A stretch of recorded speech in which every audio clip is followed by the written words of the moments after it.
It's the year 19 BBY on the sprawling metropolis planet of Coruscant. You wake up at dawn and stretch, staring at the ceiling of your modest apartment, listening to the soft roar of the lanes of traffic above. Coruscant never sleeps. It's never quiet or still. There's always life, there's always movement, there's always something to do. You hear your neighbors clattering around in the apartment next door.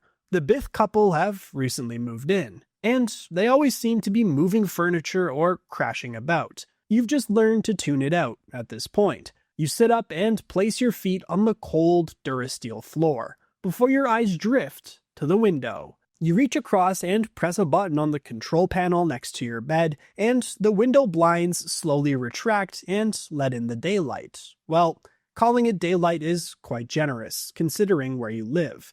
Level 1803 is a pretty high level, as far as Coruscant goes, and it's still considered one of the surface levels. But the truth is that your apartment complex is still surrounded by massive, stretching skyscrapers that reach up towards the true surface levels far, far above. You might get daylight, or what little of it reaches your apartment, yet you still always need to switch on the lights to truly see what you're doing. Natural sunlight hasn't filled the room in a little over a century. Coruscant is constantly growing and swallowing up whatever came before. You stand up and stretch again, pulling on some clothes and heading to the kitchen. You have to be at work in an hour or so you look in the cupboards at what you could eat.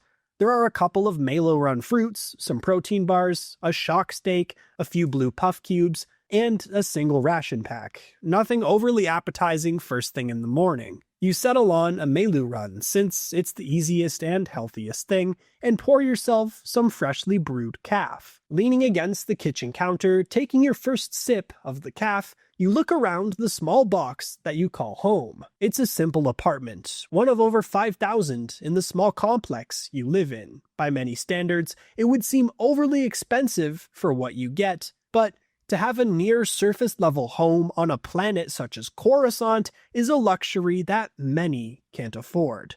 You might not get direct sunlight, but you can see the sky, and that in itself is something that the majority of the residents of Coruscant cannot say. Still, you wish this little box you called home was a little bigger. The holidays are here, and if you want your lightsaber delivered by Christmas, this is your last chance. Saber Council's guaranteed holiday shipping ends as the clock strikes midnight on December 12th. All orders after will be rushed out as fast as possible, but if you want the guarantee, now is the time. And right now, they're running two of the best deals they've ever offered. Use code SANTA, and they'll add a free Dueling Saber to your order. Or choose code MARY for 15% off site-wide. And because it's the holidays, every order over $100 gets 3 free stocking stuffers automatically added to the box. If you've been waiting to pick up a replica, a custom saber, or a gift for someone else, this is the moment to do it. Get your order in,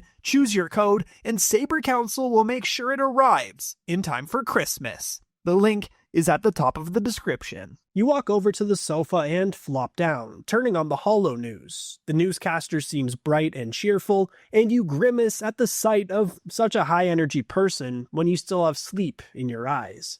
But despite her energy, she's talking about the Clone Wars that have been raging on for the past few years. The galaxy-wide conflict has been terrible, and you've heard that planets far and wide have been attacked and conquered by the droid armies of the Separatist Alliance. The closest you get to the war is the occasional deep rumble of one of the Republic's Venators powering overhead, up into the atmosphere and away. But even then, you rarely catch a glimpse. Up next is a segment on the crime in the lower levels of Coruscant. Murder, drugs, violence, and countless other crimes are a daily occurrence down there. A young Miralian is reporting from level 1216, where a large crime ring had been busted. It was a victory for the Coruscant police, but you know it would make no difference. You've seen it all before. The people up on the surface have no idea what goes on below their penthouses and Senate buildings. No idea. They act like they care, but they don't. There is crime, debauchery, and murder going on literally right under their noses, but they don't see it at all. You shake your head as you look at the time, finish off your Melu Run fruit, and drain the last of your calf before you shut off the hollow news and head to the sink in your cramped bathroom. You turn on the faucet and the lights flicker. Of course they do. The power at this level is notoriously patchy. Because of the massive demand on the power generator, there are frequent blackouts and times when electricity does not work. It's a frustration, but one that you've gotten used to and have learned to live with. At least it was only a flicker and the whole grid hadn't gone down. You've done that before, having to get ready for work in near darkness. It's no fun. You rinse your face in cold water. It's all you get before the system resets at 0700, before pulling on your grease-stained overalls. Your name patch is half torn, your sleeve is scorched from a plasma arc last cycle, but luckily no one at work cares, as long as you don't slow the line down. You don't particularly like your job, but it pays the rent and the bills, and you have a little left over to enjoy yourself, so you put up with it. This is why you moved to Coruscant. You were originally from Corellia, but the pay at the foundries there wasn't great. Sure, the living conditions on Corellia were better, and your home was large and filled with color and fresh air and natural light, but you followed the money to Coruscant, where you quickly got your job in the Durasteel factory. The last time you heard from your family back on Corellia, they said a separatist freighter passed over their city block. Nothing happened, but they don't send messages nearly as much anymore. You walk out of your door, close it behind you, and make sure that it's locked. The hallway outside your apartment hums with old power conduits and flickering glow strips. You nod to an old Rhodian pushing a janitor cart and duck into the turbo lift before it fills up. Before entering the lift, you tilt your head back to look up. You see that the distant sky is turning from orange to blue. Day is breaking properly now. It must be a beautiful sight up there. Not that you'll ever get to see it. Still, you step into the turbo lift and select your level. The descent is slow. You pass signs in 10 languages. No loitering, security patrol active, dock levels closed until further notice. In the lift, no one speaks. An Ithorian gets on and gets off at another level, followed by a couple of Twi'leks wearing their own work garb. You hop off at 1784 and take the sky bridge 2 blocks west, boots clanging on the metal grating. There's a haze today, probably venting from the upper districts again. It smells faintly of ozone and fried lubricant. You scrunch your nose up and keep walking. You've smelled worse down here. The factory looms ahead. Voss Dynatech. Substructure Assembly Sector D9. Your ID chip blinks once on the reader. The gate opens. Inside, the sound is deafening. Massive presses slam Durasteel into plate molds, and plasma welders crackle in controlled arcs. Conveyor belts shudder under the weight of frames and support beams destined for ships, towers, or who knows what. They could even be going to the skyscrapers outside of your apartment building, to make them even more unbelievably tall. You have no way of knowing. You're just there to do your job. Today, your section will be handling frame clamps, heavy-duty parts that get mounted onto starship exteriors. They need to be heat-sealed, then inspected, then passed down the line. You've done it so many times your muscles move on memory. You know what to do, where everything goes, and how everything needs to be. You stand at your post. The work is hot, rhythmic, numbing. The yellow light above your bay pulses in intervals. Heat seal, rotate, weld, seal, rotate, weld. No one talks much, not over the noise. The guy next to you, a human, maybe in his 40s, always smells like fried sauce, mutters about fuel prices during the break. Another worker has a data feed tuned into war broadcasts in his headset, but keeps it low. You catch snatches. Fighting intensifies near Seleucami. Senate debate stalls military funding again. You don't ask questions, you just keep working. For hours and hours you work hard, and eventually you stack your last finished part into the cargo rack and wipe your hands. The shift is done. The Durasteel smell is baked into your skin again. You stretch your arms, a dull ache pulses through your back. It really is hard, hot, and heavy work, but you can finally clock out. Your gloves come off sticky with coolant. The air inside the factory is thick and warm. humming with leftover heat from the floor presses. As you leave, you pass the workers coming in for the next shift. You give them a quick and friendly hello, but in moments you've forgotten them and you're out of the door into the relative coolness. The turbo lift back up to level 1803 rattles like it might give out. A flickering hollow screen in the corner pushes some new nutrient paste in a commercial featuring a smiling Twi'lek family. Sparkly music, then static. When the image returns, it's the Chancellor, hands raised, eyes full of that signature calm, unity, stability. You don't listen, you don't particularly care. The volume isn't working anyway. The lift stops at level 1794 for a Quarren to get off. A security droid stands motionless near the entrance, one arm extended, baton humming faintly. Someone's yelling nearby, another ID refusal, maybe. Tensions ride and lower on these levels. At the minute they're sky high, and people are getting twitchy. Curfews had started showing up like mold to try to keep people in line. Not that it seemed to be doing much to help. You step out onto level 1802, one level before the one where your apartment is. You don't mind the walk, plus you know that there are a few nice food places that you might call in along the way. You're greeted by the usual stink of oil and airspeeder dust. Neon signs flicker above shuttered storefronts. Light trickles down between buildings, and you look up to see the sky. It's dark already. You'd have never known that had you not looked up. You follow the walkway toward Thasso's Noodles, wedged between a parts dealer and a busted holovid kiosk.